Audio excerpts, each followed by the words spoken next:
اللہ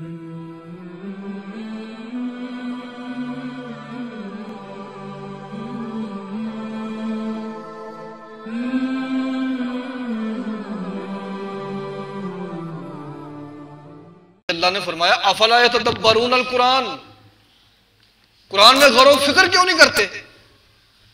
جب تم قرآن پاک میں غور و فکر کرو گے تو تبدیلی یہاں سے شروع ہوتی ہے۔ قرآن تمہاری سوچ کو بدلے گا، جب سوچ بدلے گی تمہارے اعمال بدلیں گے، لیکن جذبات نہیں بدلیں گے۔ جذبات، دوسرے لفظوں میں جذبات کی تبدیلی سے مطلب ہے دل کا بدلنا۔ دل نہیں بدلے گا، جذبات نہیں بدلیں گے۔ جذبات کو بدلنے کے لیے محمد رسول اللہ کے دامن سے وابستہ ہونا پڑے گا، دل کی دنیا وہ بدلے۔ وَيُعَلِّمُهُمُ الْكِتَابَ، میرے نبی صرف قرآن سکھاتے سمجھاتے نہیں، وَيُزَكِّيهِمْ، دل کو صاف اور پاک بھی کرتے۔ دل کا تعلق جذبات کے ساتھ ہوتا ہے، اور جذبات زندہ انسان میں ہوتے ہیں۔ قرآن تو ورکے ہیں، قرآن میں تو کوئی جذبہ نہیں، نہ قرآن غصہ کرتا ہے، نہ محبت کرتا ہے، نہ پیار کرتا ہے، نہ نفرت کرتا ہے۔ یہ جذبات قرآن کے اندر کوئی نہیں۔ قرآن سمجھاتا ضرور ہے کہ یہ سیدھا راستہ ہے، یہ ٹیڑھا راستہ ہے، اللہ کہتا ہے ادھر جاؤ ادھر نہ جاؤ، یہ کرو وہ کرو، یہ سمجھائے گا۔ لیکن آپ کے دل کے جو جذبات ہیں، آپ کے دل کے اندر جو انسانوں کے خلاف نفرت ہے، اس نفرت کے جذبات کو محبت کے جذبات میں کون بدلے گا؟ محمد رسول اللہ کی ذات بدلے گی۔ یہ ہے وَيُزَكِّيهِمْ، اسے کہتے ہیں دل کا تزکیہ کرنا۔ سرکار کی یہ بھی ڈیوٹی ہے کہ یہ دلوں کو صاف کرتے۔ اب سرکار دو عالم کی ذات پاک کے بعد جو اولیاء کرام ہیں، وہ دلوں کو نفرتوں سے پاک کر کے محبتوں سے بھرتے ہیں۔ قرآن ہماری سوچ کو، ہمارے فکر کو، ہمارے تدبر کو، ہمارے تعقل کو، ہماری فکر اور سوچ کو، عقیدے کو بالکل سیدھا کر دیتا۔ اللہ کو کیسے ماننا ہے قرآن بتائے گا، اللہ کے نبیوں کو پہ ایمان کیسے لانا ہے قرآن بتائے گا، آخرت پہ ایمان کیسے ہونا چاہیے قرآن بتائے گا، جنت اور جہنم کے معاملے میں کیا کرنا ہے، کیا عقیدہ رکھنا ہے، تمہارے عقیدوں کو قرآن درست کر دے گا۔ لیکن دل کے جو جذبات ہیں، نفرت کے جذبات، ان کو قرآن نہیں نکال سکے گا، وہ محمد عربی علیہ السلام نکالیں گے، یا ان کے مقرر شدہ اولیاء کرام نکالیں گے۔ وہ کس طرح؟ وہ محبت سے تمہیں پاس بلائیں گے، پیار سے تمہارے گالوں پہ ہاتھ رکھیں گے، محبت سے تمہارے سر پہ ہاتھ رکھیں گے، پیار سے تمہیں سینے سے لگائیں گے، اور پاس بٹھا کے لنگر کھلائیں گے، اور بسم اللہ پڑھ کے خود بھی کھائیں گے۔ تو انشاءاللہ وہ جو ان کے دل کے اندر اللہ کی محبت کے جذبات ہیں، وہ آپ کے سینے میں منتقل ہو جائیں گے، تو دل کی دنیا بدل جائے گی، اور قرآن تمہاری سوچ کی دنیا بدل دے گا۔ جب سوچ بدلے گی تو تمہارے اعمال بدلیں گے، اور ان اعمال کے اندر محبت اور خلوص اس دل کی طرف سے آ جائے گا، تو منافقت بھی ختم ہو جائے گی۔ اس لیے قرآن پاک کے اوپر غور و فکر کرنا ہے، سمجھ کے پڑھنا ہے۔ اس لیے مرشد اقبال نے کہا تھا، گر تمی خواہی مسلمان زیستن، اگر تو چاہتا ہے کہ صحیح معنوں میں مسلمان ہو جائے، جز بقرآن نیست ممکن زیستن، بغیر قرآن کے سمجھے یہ ہو سکتا ہی نہیں۔ پورا مسلمان اور صحیح مسلمان قرآن کو سمجھے بغیر ہو ہی نہیں سکتا۔ گلی بازاروں میں جو اسلام ہوتا ہے وہ سنا سنایا بازاری اسلام ہوتا ہے، حقیقی اسلام اور دین قرآن کے اندر محفوظ ہے۔ اس لیے اللہ نے فرمایا افلا یتدبرون القرآن، اے منافقو تم قرآن کے اندر غور و فکر کیوں نہیں کرتے، اور بگڑے ہوئے عقیدے والو تم قرآن کے اندر غور و فکر کیوں نہیں کرتے، ناقص علم والو تم قرآن کے اندر غور و فکر کیوں نہیں کرتے۔ پاکستان اور ایران اور دوسری دنیا بھر کے مسلمانوں، کافروں، یہودیوں، عیسائیوں، انسانوں، پوری دنیا کے انسانوں، تم قرآن کے اندر غور و فکر کیوں نہیں کرتے؟ یہ قرآن ایسی کتاب ہے، اللہ اکبر، ذرا سبحان اللہ کہہ دیجیے۔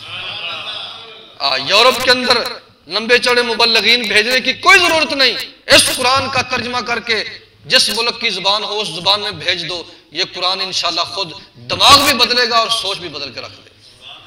اور عالمی رپورٹ یہ ہے کہ دنیا کے اندر سب سے زیادہ جو مسلمان ہو رہے ہیں وہ قرآن پڑھ کے ہو رہے ہیں۔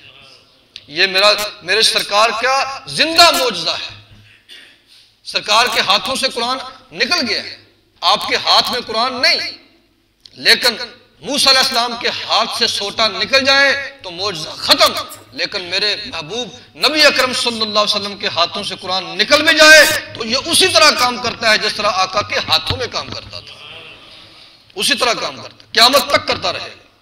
یورپ کے اندر، امریکہ کے اندر سب سے زیادہ جو لوگ مسلمان ہو رہے ہیں وہ قرآن پڑھ پڑھ کے ہو رہے ہیں۔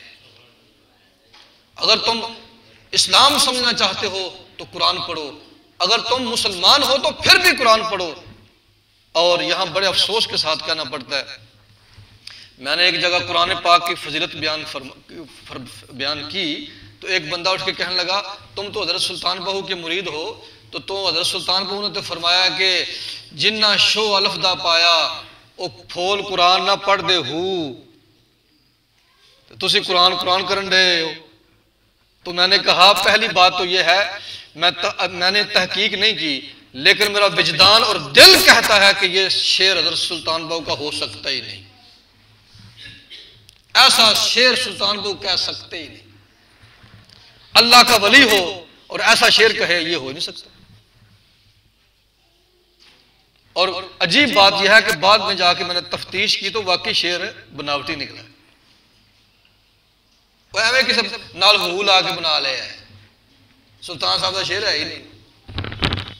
تو اسے میں نے ویسے کہہ دیا تھا کہ یہ میرے مرشد باہو کا شعر ہو ہی نہیں سکتا، لیکن اگر ان کا شعر ہوا تو میں مرشد چھوڑ دوں گا، لیکن میں قرآن کی بات، قرآن کے خلاف بات سننے کے لیے تیار نہیں۔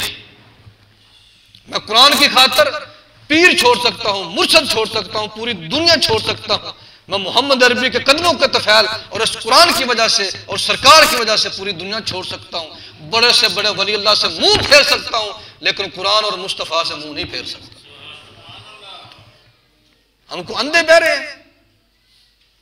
الحمدللہ میں نے تفتیش کی تو بعد میں واقعی حضرت سلطان بہو کا شعر نہیں تھا، تو لوگ جھوٹے شعر بنا کے اگے حول آ کے تے سلطان بہو دے شعر بنا لیں، تو یہ بڑی ضروری بات ہے۔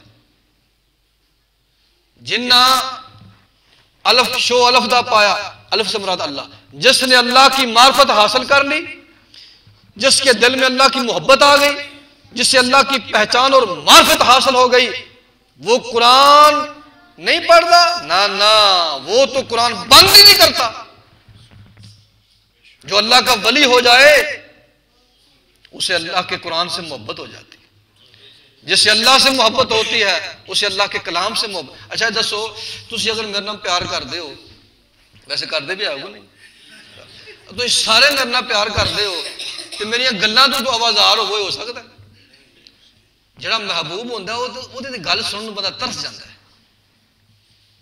وہ کتاباں پڑھ ویخ بندہ پڑھتا ہے، وہ نیٹ تو رحمت ٹی وی کھول کے بندہ سنتا ہے سارے محبوب نے کی آخیا، جتنا میں پیار کرنا وہ کی آتا ہے۔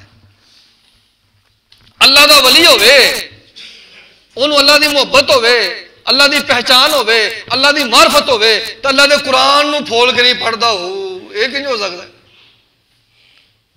شعر اس طرح اگر جس نے بنایا جھوٹا شعر غلط ہے، ویسے اسے اس طرح بنانا چاہیے تھا جو